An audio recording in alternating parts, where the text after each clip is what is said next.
भवतु सहनौ भुनक्तु सह वीर्यं करवावहै तेजस्विनावधीतमस्तु मा विद्विषावहै।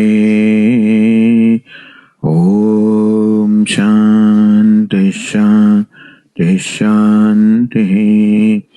ॐ पूर्णमदः पूर्णमिदं पूर्णात् पूर्णमुदच्यते पूर्णस्य पूर्णमादाय पूर्णमेवावशिष्यते।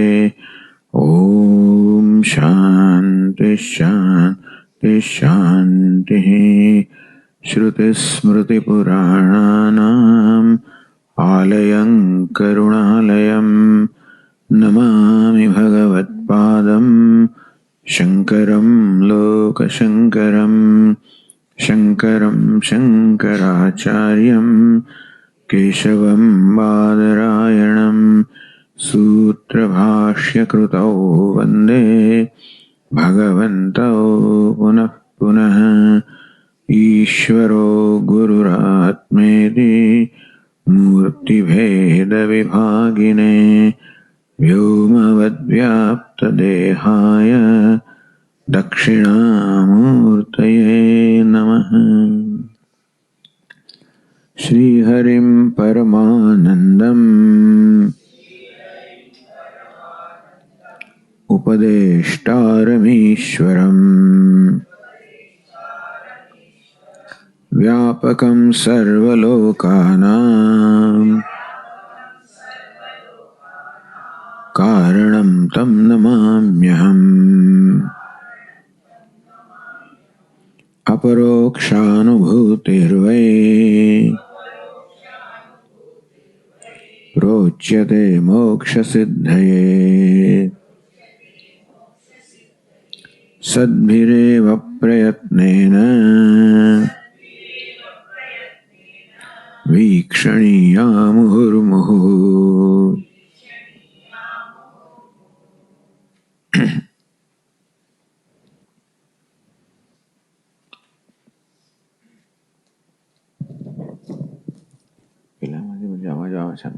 लाउडस्पीकर में से जो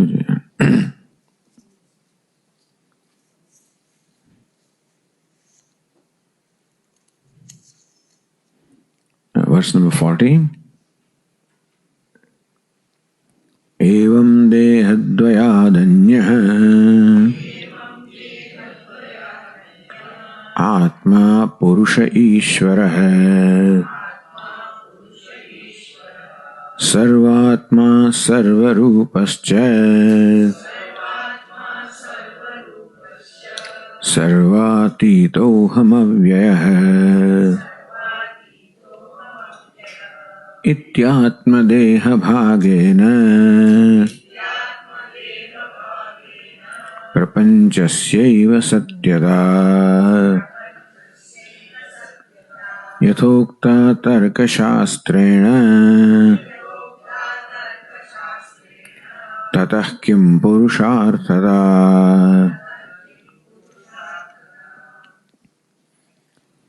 So the author has spent a lot of effort, time in establishing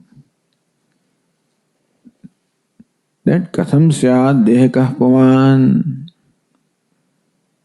This body, which is insignificant, which has characteristics which are totally contradictory to the characteristics of body.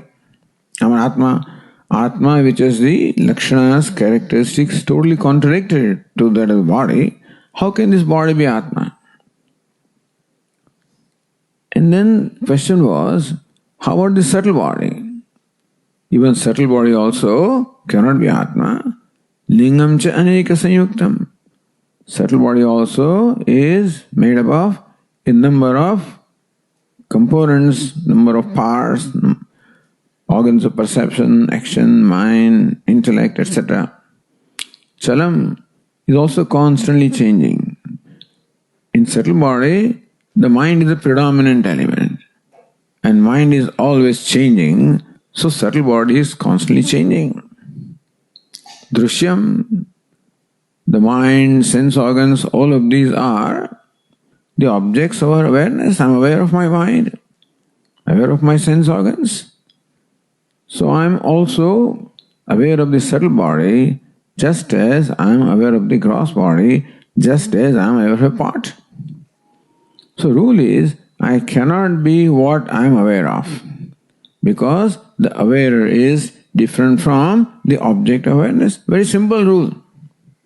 Called druk drishya viveka. Druk or the drashta, the subject, is always different from the object. Because they are in different locations. Subject is in location of I, and the object is in location of that or this or you. One cannot be the other.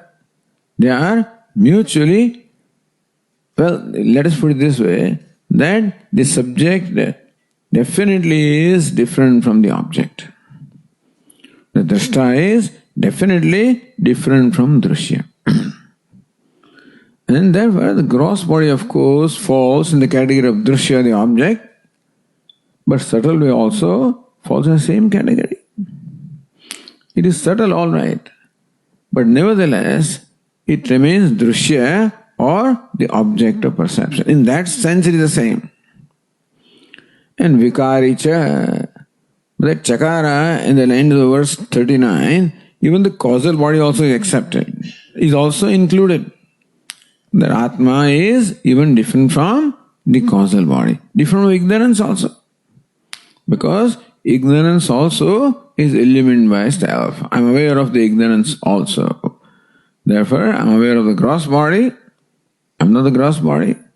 Aware of subtle body, I am not subtle body. Aware of causal body, I am not causal body. Because all of them are limited. Avyapakam, asadrupam, subtle body is avyapakam. Now it is confined to one gross body only, therefore it is restricted in its pervasiveness. Asad, it is mithya.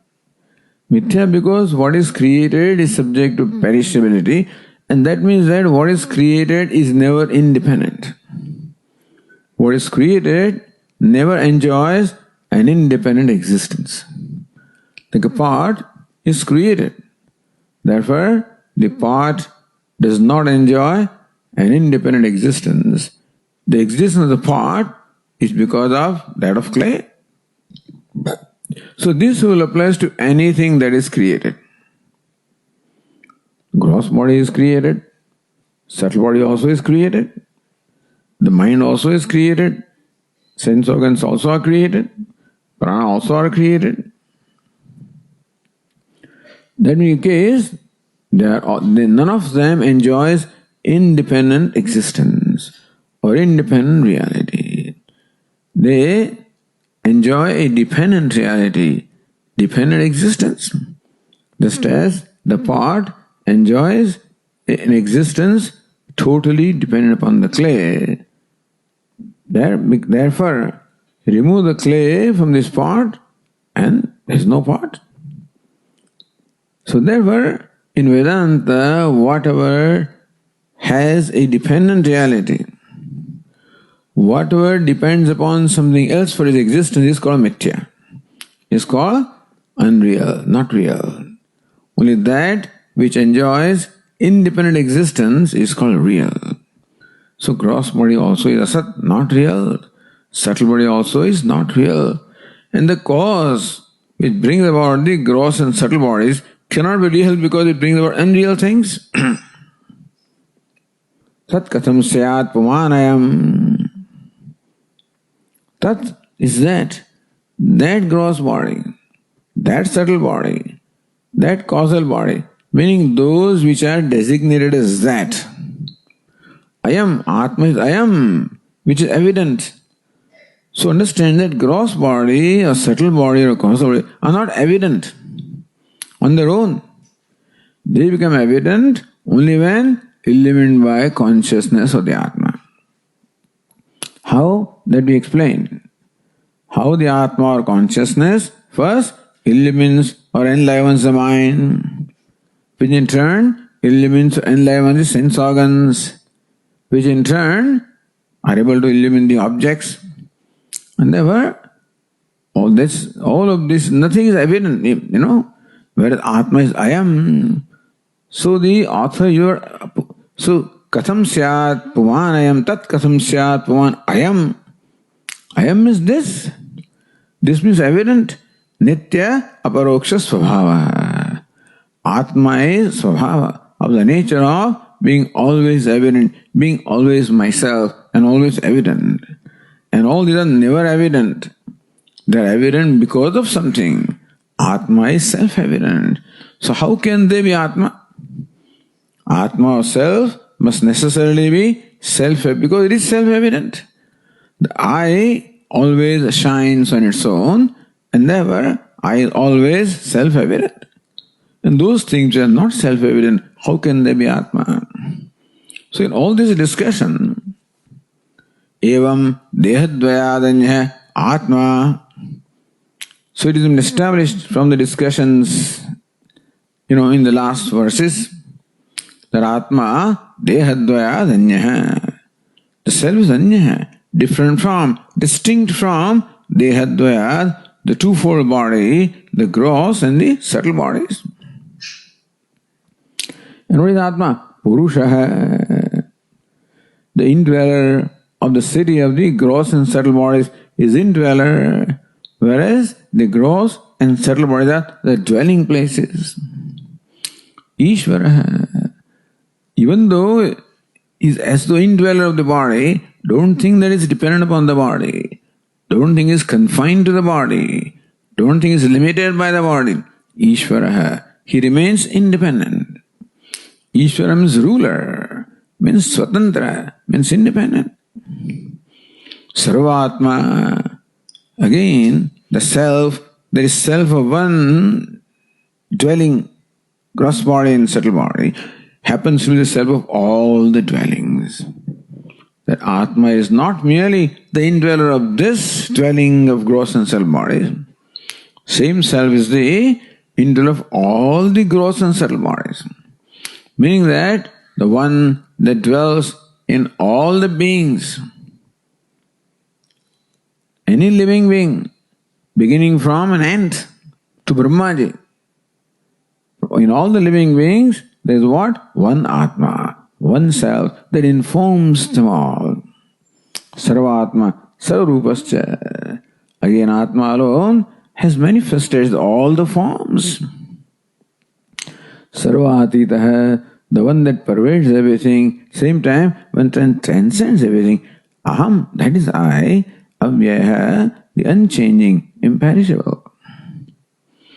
So, iti, in this manner, verse 41 says, Atmadeha bhagena. So with a great effort, it is established how Atma is different from the body. Bhaga, the division. That Atma is totally different from the body.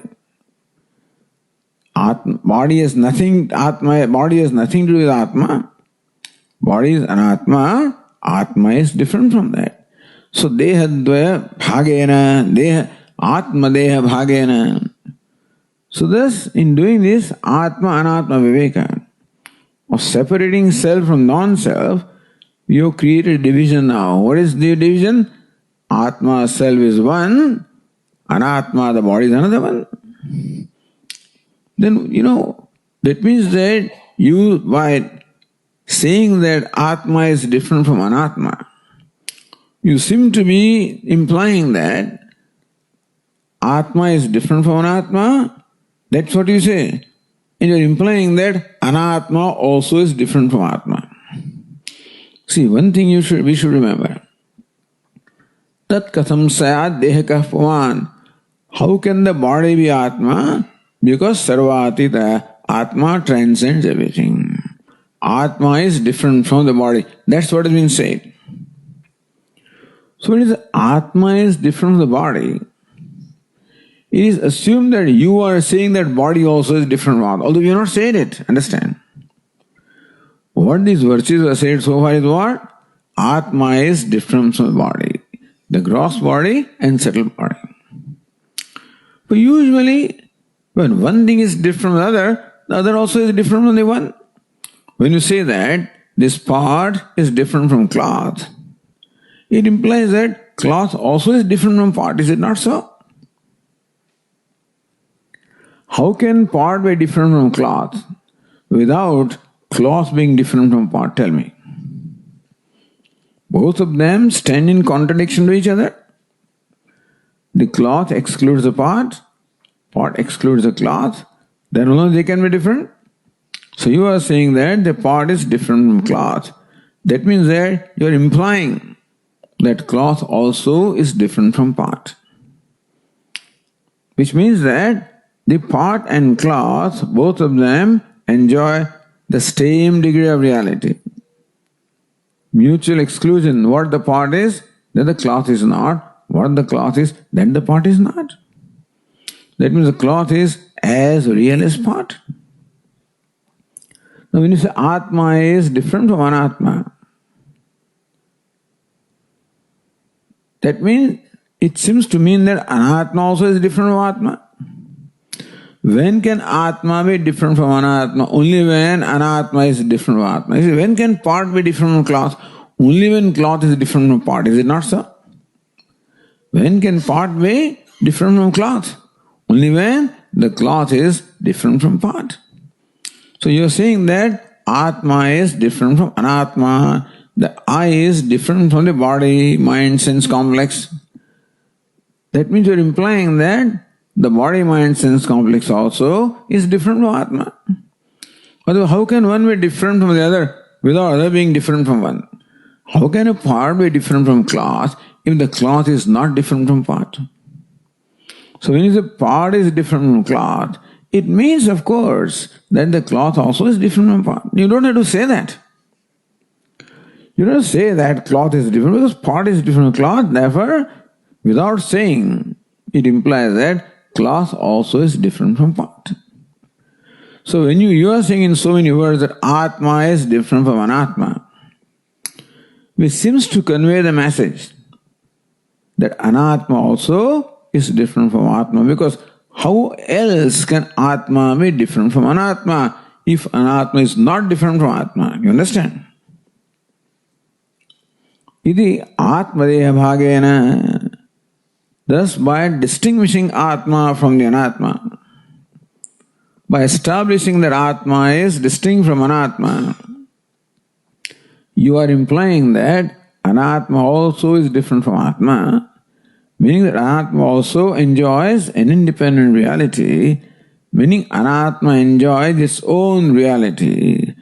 Atma is one reality, Anatma is another reality. That means you are giving reality to Anatma. Prapanchaschaiva satyata. Prapancha means a creation, and a body is a creation. So rule that applies to body applies to the whole world, you know. Body being creation and independent of Atma, whole universe also is creation, therefore is independent of Atma. The body which is made of 5 elements is different from Atma, then the universe made of 5 elements also is different from Atma. So prapanchascha eva satyada. This implies that you give prapancha, the creation also has reality. You seem to be accepting that creation is real.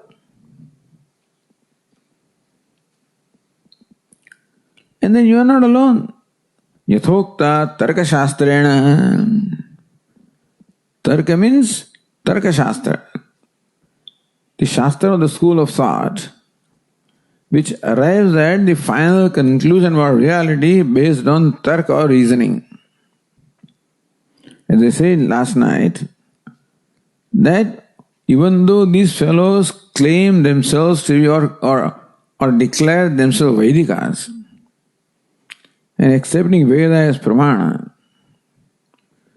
but in our opinion, nobody really accepts Veda as Pramana as much as a Vedantin accepts. Vedantin is the only truly loyal to Pramana, which is Veda. Other people think that they are accepting Veda as Pramanam, but not really. Most of them will interpret Veda in keeping with their reasoning. If what the Veda says satisfies reasoning, then it is accepted. If what Veda says does not satisfy reasoning, then they will turn around and they will twist the meaning of what Veda says. Because Tarka, what is Tarkika? For whom Tarka is the ultimate Pramanam. Tarka means reasoning. So we call it Tarkika. Those who look upon Tarka or reasoning as the ultimate test of the validity of any conclusion. Makes sense, isn't it? If things doesn't make sense, then what's the use? So Tarka must be... So they think that all conclusions must be verified by or must be supported by, validated by Tarka. And see, listen to the words. They believe that all your conclusions must be validated by Tarka. You know what Vedantin says? All Tarka must be validated by Veda. That's a different thing. When you accept Veda as Pramanam, then whatever conclusion you draw must be validated by Vedanta. Then only we accept Tarka, otherwise we don't accept Tarka. They say we accept Vedanta, Veda, if it satisfies Tarka.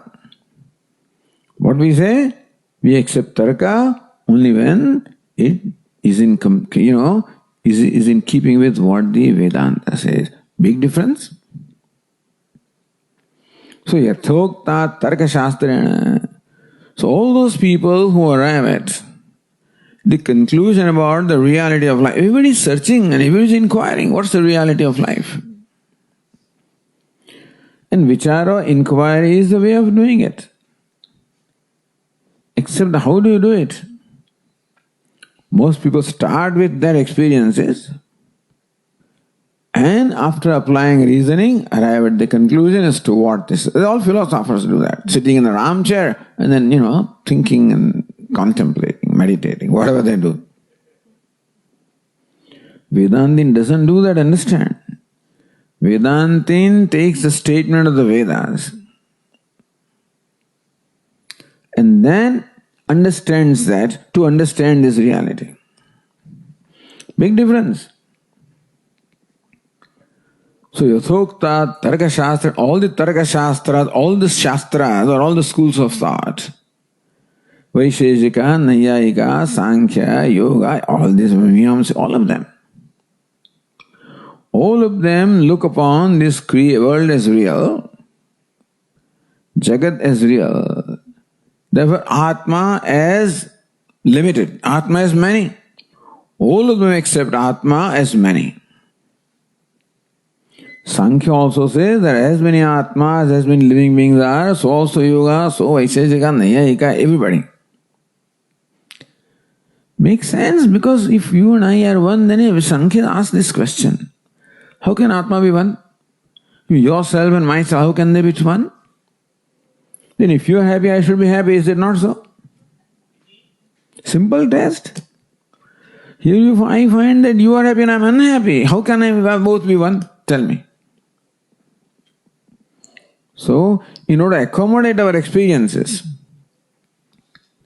that everybody displays different characteristics, we will accept that Atmas are also many. That is Tarka. You arrive at the manyness of the Atma from Tarka, reasoning that had Atma been one, then all of these should feel same thing simultaneously. But here, everybody feels different. One fellow is born, other is dying, and so all sorts of differences are there. You can only explain these experiences if Atmas are many. And the pain is real and you have to be liberated from there, and therefore the prapancha, the world that causes pain, also is real. So in one way or the other, all of them arrive at this conclusion that Atmas are many and that the problem is real, bondage is real, and therefore a real solution was, except Sankhya, who is a little close to Vedanta, who says that problem is not real, it is superimposition, therefore you need Purusha Prakriti Viveka. So Sankhya is pretty close to Vedanta, except Sankhya accepts the manyness of the Atma.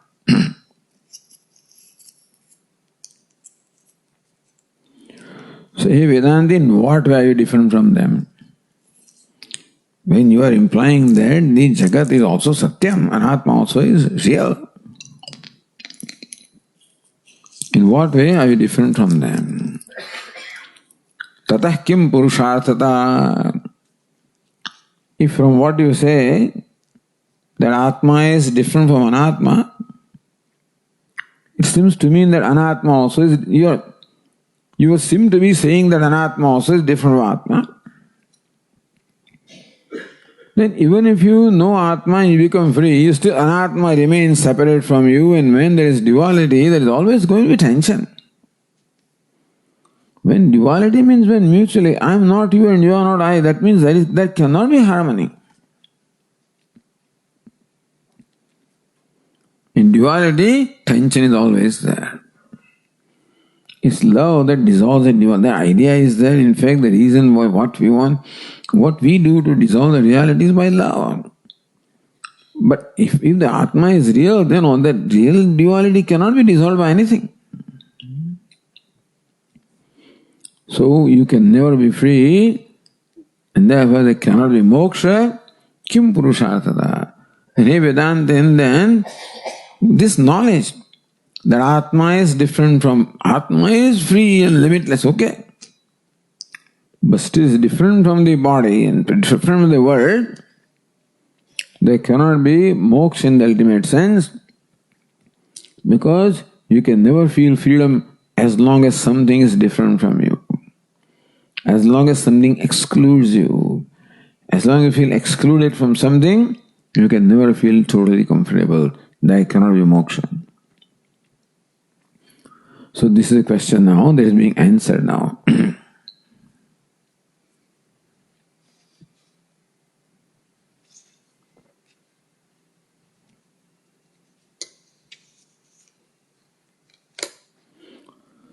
Vedajnanasya avedajnanam prati karanatvat.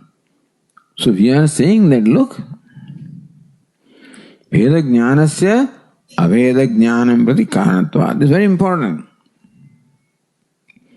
The Vedajnanam, the knowledge that Atma is different from Anatma, the knowledge that Atma is different from this body, mind, sense complex, is Karanam, leads to the knowledge of non-duality.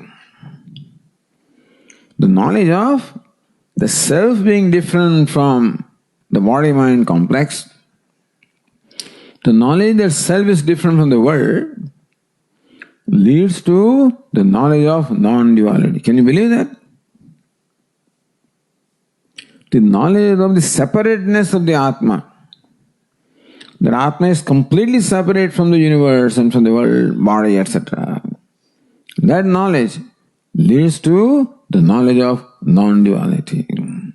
And therefore, this division of the self being different from non-self is not meaningless, is not useless, it is very useful. It serves the purpose of leading us to the knowledge of non-duality. That's what he said in the verse 42.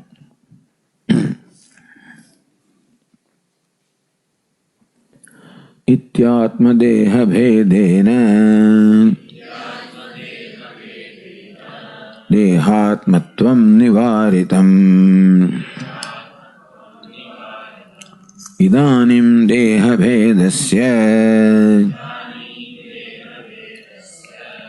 yasatvam sputamuchyate.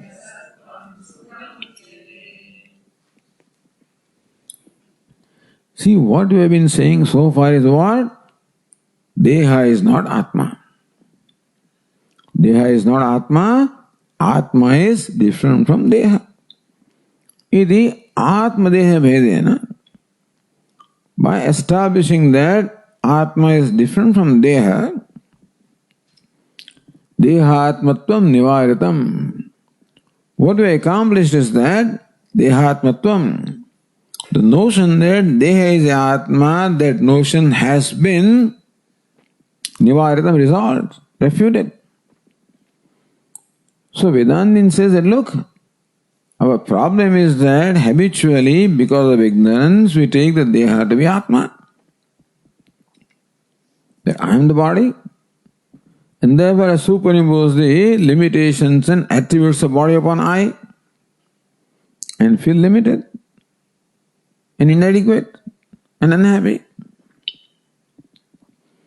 So, the reason for the unhappiness in our life, Vedantin says, is only one.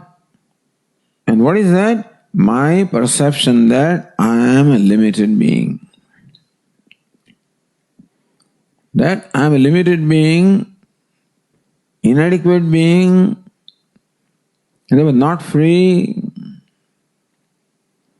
It is that perception of myself is what causes all the unhappiness, nothing else. Therefore, to become free from unhappiness or sadness, all I need to do is to establish that this perception is wrong. The only way that the perception that I am limited will go when I find that I am limitless. So fact is that I is limitless. And limitless I is falsely taken to be limited. Therefore, the limitedness has not to be removed. If limitedness was real, then the question of removal would be there. Inasmuch as limitedness is a notion, is a delusion, is a Brahma, is misconception born of ignorance, all we need to do is to remove that notion of my being limited. And that solves all the problems. Solve the problem of sadness. There is no other problem. Everything else is situation. The only problem is sadness. That's all the problem we have. And so not that a person is married and unmarried and nothing had to cause sadness. Only one thing, I am limited. I am inadequate. I am helpless. I cannot do what I want. I cannot prevent what I don't want, etc., etc. All the time. Fighting with whom? With my own self. Although I appear to be fighting with the world, you, this and that. So I think they are, but basically I am causing that to myself. By declaring myself to be limited and inadequate, and not recognizing I am doing that to myself, I superimpose and I say world is doing that to me. You are making me helpless. You are making me do this, etc., etc. Even if they stop making that, do still, as long as I don't stop making it for myself, nothing is going to work.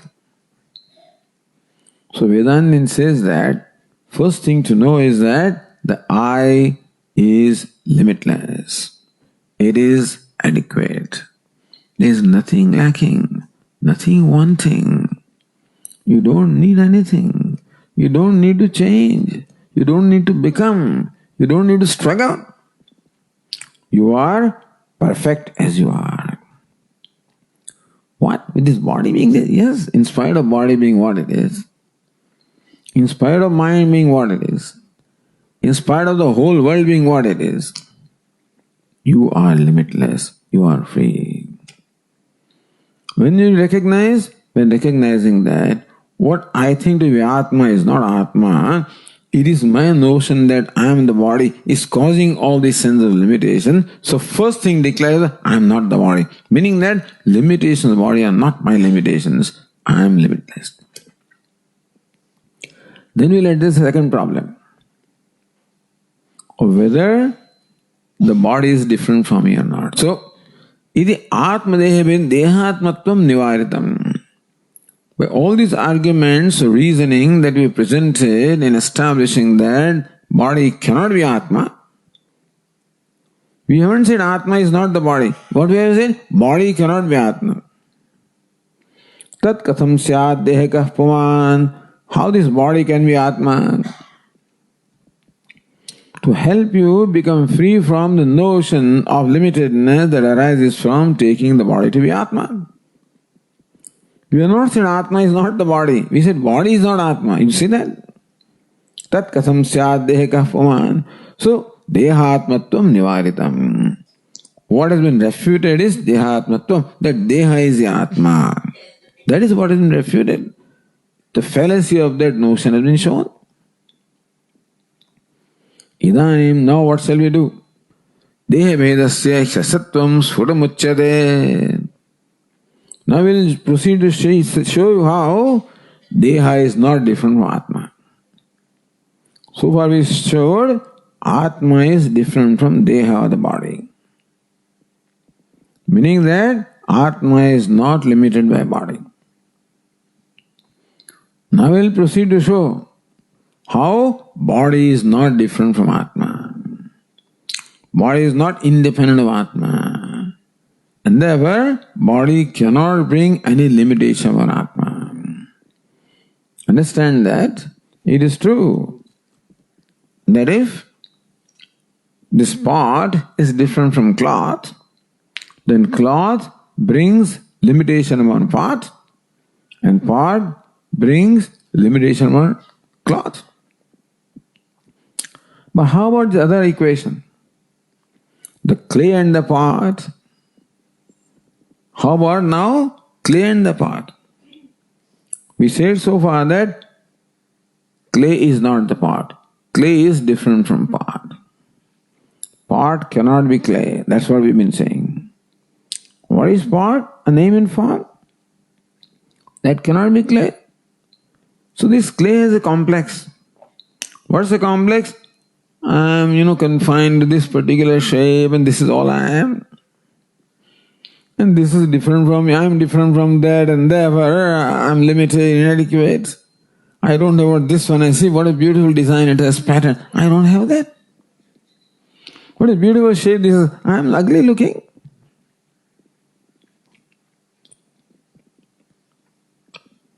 Therefore, we say that, hey, you are not name and form, you are clay.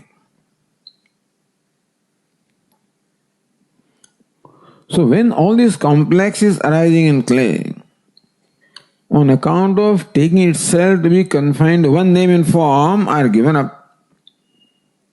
And when the clay recognizes that I am not confined just to one name and form, that I am the self of all names and forms, even this little pot can say, I am the self of a huge jar or a huge tank. So they had huge bins. They used to have clay bins in which they used to store grains, etc. The little one can say, I'm the self of that big, bin. I'm no less. हम भी कुछ कम नहीं. I'm no less. When can it say that? When it owns up its status of being clay. So by recognizing that I am not a name and form, I am just clay which has no name, no form, no modification, no limitation, then the clay becomes free from all complexes. The next question is, how about that pot?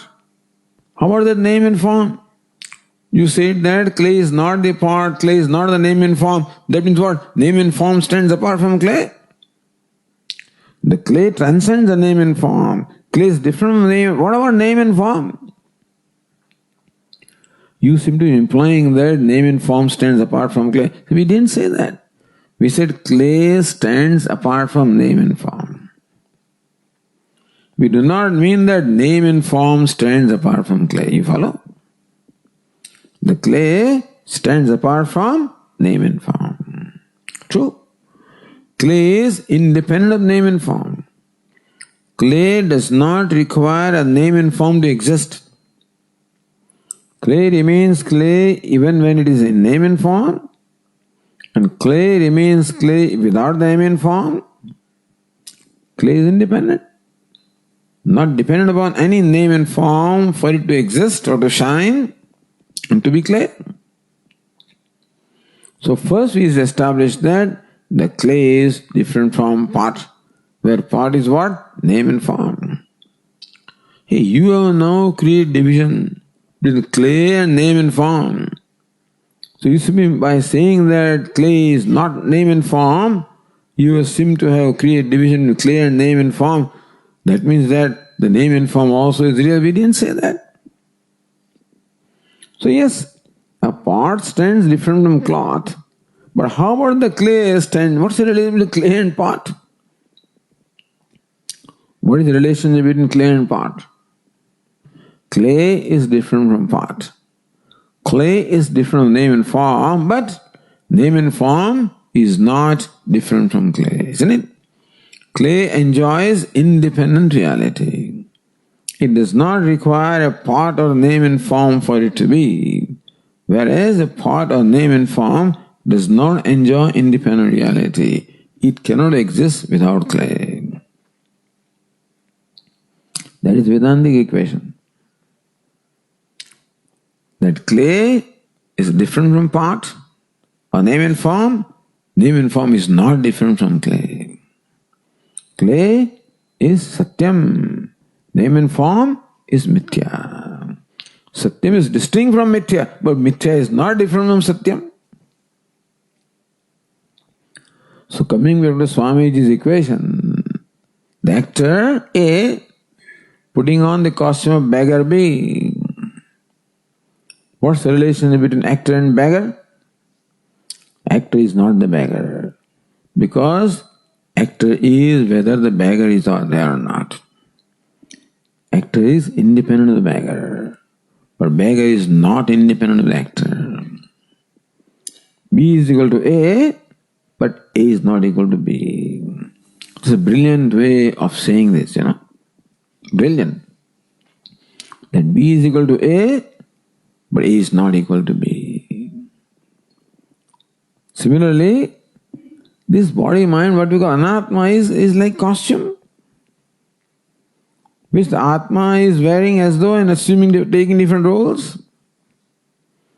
Atma, the actor, is definitely different, distinct from the costume of the nature of the gross and subtle bodies. But the costume totally depends upon the Atma for it to exist, for it to shine. It is not independent. Atma is Satyam, the Anatma is Mithya. Satyam is different from Mithya, but Mithya is not different from... This is a very important equation. That is how there is non-duality. In spite of Atma being different from Anatma, there is still non-duality because Anatma is not different from Atma. Matsthani sarvabhutani, nacha aham teshvasthita, nacha matsthani bhutani. Lord Krishna says that they are all dependent upon me. I am not dependent upon them. In fact, they are not there at all. All there is I. Because, how many things you count? Like this jeweler invited a Swamiji in his shop and his storeroom and took inside into a room where he has stored all this number of ornaments and opens the door and switches on the light and then the whole heap of ornaments starts glittering and very proudly the host shows, look at Swamiji. Please take one. Go to Dakshina. Swami says, give me gold. Please take one. Give me gold. So therefore I picked up the bangle. Yes. I don't want bangle, I want gold. So when you count gold, then do you count bangle is another one and earring is third one? No. In gold, all of them are included because gold is the self of all. It pervades all. It transcends all. The bangle has names, forms, modifications, change. The gold is nothing. Gold is Satyam. Bangle is a superimposition on gold called Mithya. So, Deha Vedasya Asatvam Sfutamachyade will now describe how the separatedness, that Atma is separate from the body. But the separatedness of the body is not real. The body is not separate from the Atma. There is no duality. Asatvam, the mithyatvam of the Bheda, of the duality, is now very clearly stated by us. So listen to us. So now different reasons are given to show how Bheda, the duality, is not real. On the face of duality appearing to be there, understand? We are in fact born in duality, raised in duality, functioning in duality. On the face of this, Vedanta says there is no duality. So the next verse is Chaitanyasyaika rupatvad bhedo yukto na karhichita jivatvam cha mrushagnyayam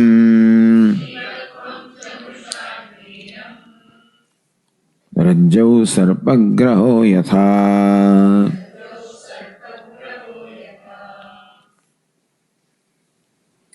Chaitanyasya ekarupatvad. Chaitanyasya ekarupatvad. Chaitanya is always ekarupam, is always uniform, homogeneous, changeless. The consciousness is uniform, homogeneous, changeless, one, non-dual.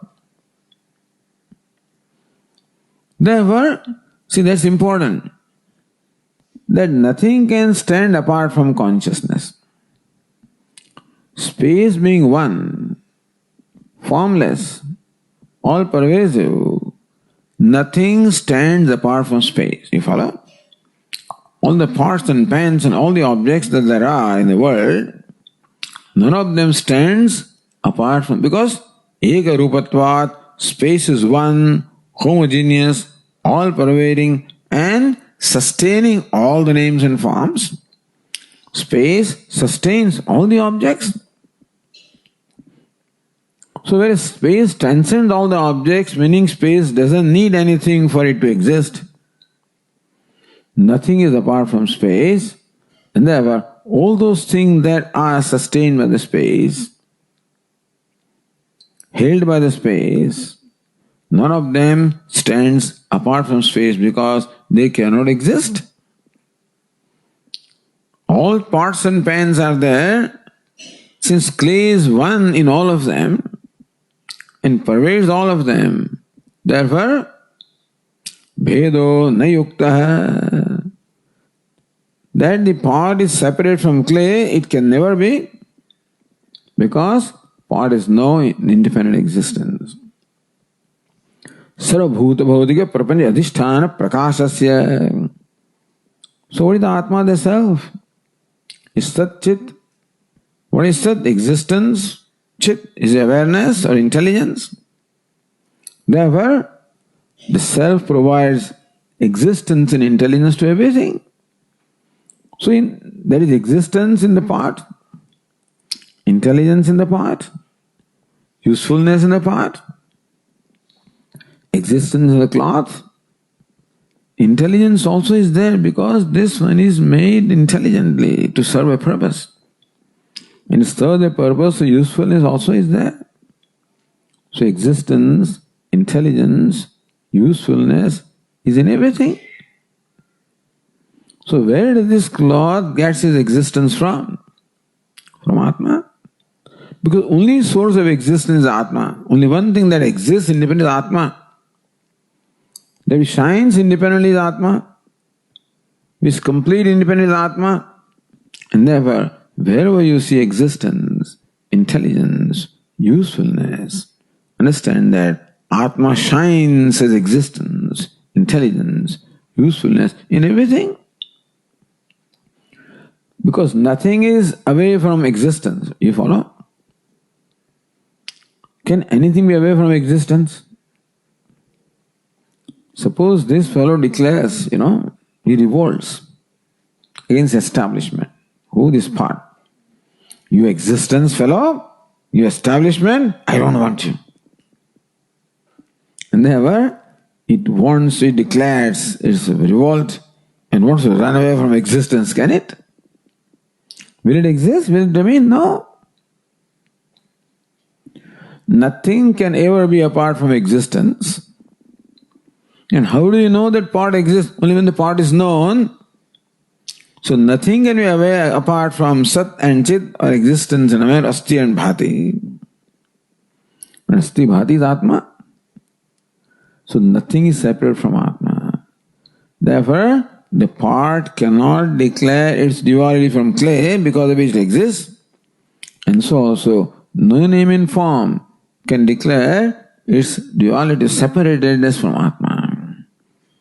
Atma declares separatedness from everything. But nothing else can declare separateness from Atma. But everything survives or sustains on the existence that is borrowed from Atma, reflected from Atma. And intelligence that is reflected from Atma. And usefulness, everything reflected from Atma. Just as you take away the clay from this pot, nothing remains. And so also, take away Atma from anything, what will remain? Nothing remains. Therefore, all of this is manifestation of Atma. Nothing is separate from Atma.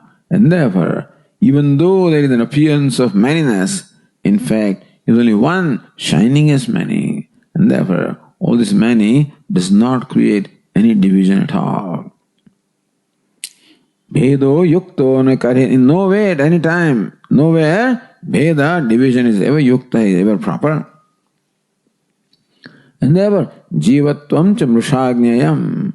To feel that I am a jiva, to feel that I am limit also is mrusha, because I am not confined to this, I am all pervasive. I am not confined to one name and form, and therefore in the clay, poor thing feels that I am so limited and small. That's not right. Because as clay, you pervade all the pots and pans. There is no limitedness in clay. So also there is no limitedness in the self. In existence there is no limit because everything exists because of this. No limited in intelligence because everything intelligent because of the self. Jivatvam cha mrushagnyam. The sense of jiva, sense of being limited, is mrusha, is false. It only arises from identifying with one upadhi, and therefore it's a false notion. Rajjau sarpagraho yatha. Just as Rajju, a rope, is taken to be a snake, so also the limitless Atma is taken to be limited. And therefore the sense of limitedness is as false as the snake on the rope. Rajjau sarpagraho yatha. So now we are declaring the mithyatva. Mithyatva of the apparent duality. Mithyatva of the sense of limitedness. That's what the verse declares. We continue with subsequent verses. Okay.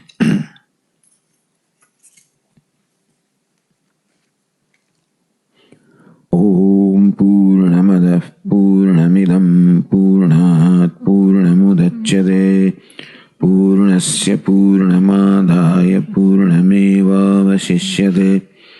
Om Shanti Shanti Shanti. Shankaram Shankaracharyam Keshavam Badarayanam Sutra Bhashya Krutau Vande Bhagavantau Punah Punah. Ishvaro Gururatmedi Murti Bheda Vibhagine Vyomavad Vyapta Dehaya Dakshinamurtaye Namaha. Shanti Shanti Shanti. Hari Om. Shri Gurubhyo Namaha. Hari Om.